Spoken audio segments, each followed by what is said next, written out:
Speaking of happy places, David Domoney is very much in his. He joins us now live from our This Morning allotment, and he's brought along a familiar-looking face. David and Phil, what are you guys up to?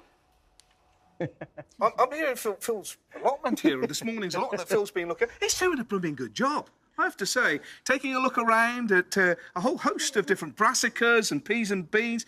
It's looking pretty good, mate. I like to take credit for it, but Adam does a lot of it as well. All right. He's over there. I was building you up for that, then. I was building you up. Not like I do it, but he does it all. Well, I'll give a few hints and tips that'll help you and Adam take care of the first thing you need in a garden, right, is a really good butt. Right. So you're leaning on one right now. And just behind us here is the water butt, because the water butt is fantastic because collecting natural rainwater is much better for your plants. It has less chlorine in, has less fluorides, and therefore is better than the plant itself. We did get a bit off here, actually. There's one there, one on the other side, but it's all gone.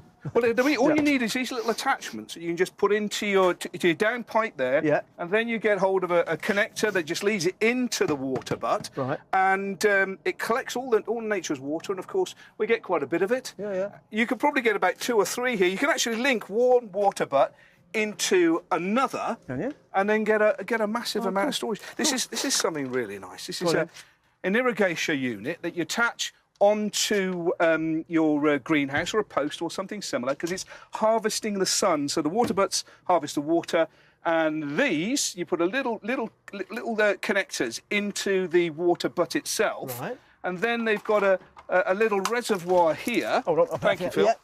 That's good of us. Hold on. Hang on, so you don't need a battery? So the batteries are inside, right. And what happens when the sun comes out, of course it's drying your plants, but it's also charging the batteries at the same time. And the irrigation unit then sucks up the water from a little pump and then puts it out. And you can then either put a variety of different things. You can put a flat hose.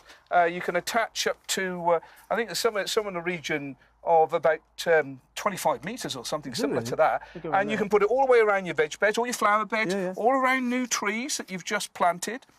Or you could do somewhere in the region of 12 metres worth of seeper hose that just drips out. Right, yeah, cool. Or you can have up to, I think it's somewhere in the region of 12 really good, there we go, just spike them in, drippers. And of course there's bigger units that do more and smaller. So you effectively, with your tomatoes in there, connect one up, and it automatically waters. If you've got 2 or 3 water butts, while you're away on holiday, it really does it. Love it. One of those makes work. Of course, if you've got plants that have dried out, the best method is just a bucket of water, and you do the dunk. This is what we do on the nursery when we're growing. What? The whole thing in? So the whole thing in like that, and you see bubbles coming up from the side. That's displacing the air and properly hydrating a plant. So you've got a plant that's drying out. Don't leave it sitting in there. That's my point. You don't leave it in there. No. It's just to totally rehydrate it. But on pots like you've got here, you can make up little units that you push into the ground. Here's one here that you can actually use a bottle. I've got here. Hold on to that for us. You've got different adapters that you can utilise. Screw that onto That's a soft drinks bottle? That's a soft drinks bottle. Fill that with water. I like that. I like straight that. in like that, and then spike it into your plants as well. I like that. And on containers, it waters. But, of course, you've got different aspects of watering equipment. Firstly, you're never quite sure here. Have you had enough rain to water it or not? I leave out a cup. Yeah. And then I can find how much water is in there to find out how much water. And you'll be surprised, because sometimes you see a very rainy day or misty day, you think, don't worry, the garden's all watered. But you have a look at the cup, you go, hardly anything's gone down. Wow. So you can use a whole load of different applicants there. This one here is for jet. I use a trigger gun for 2 reasons. One, it saves water in between each one.